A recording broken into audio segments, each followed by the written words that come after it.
চট্টগ্রামের খালগুলো ভরাট হয়ে যাওয়ার কারণে নগরীতে জলাবদ্ধতা হয়েছে বলে মন্তব্য করেছেন দুর্যোগ ব্যবস্থাপনা ও ত্রাণমন্ত্রী আসাদুল হাবিব দুলু। সকালে চট্টগ্রামের হালিশহর ও বাঁশখালীতে দুর্গত এলাকায় ত্রাণ বিতরণ শেষে সাংবাদিকদের সঙ্গে তিনি একথা বলেন। এই সময় তিনি আরও বলেন, প্রধানমন্ত্রী বন্যা পরিস্থিতির সার্বক্ষণিক খবর রাখছেন। জনগণের ভোটে নির্বাচিত সরকারের দায়বদ্ধতা রয়েছে। 40 লাখ পরিবারকে ফ্যামিলি কার্ড দেয়া ছাড়াও দুর্গত এলাকার মানুষের জন্য সব ধরনের ব্যবস্থা নেওয়া হয়েছে বলেও জানান মন্ত্রী।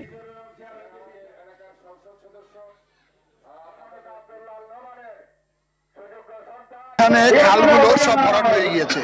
আপনারা জানেন যে মাননীয় প্রধানমন্ত্রী সারা বাংলাদেশে আগামী 5 বছরে 25,000 কিলোমিটার যে খাল খননের পরিকল্পনা নেওয়া হয়েছে, সেখানে মাননীয় মেয়র সাহেব বলেছেন এগুলোকে ডিপিপিতে অন্তর্ভুক্ত করে খালগুলোকে পুনর্খনন করবে।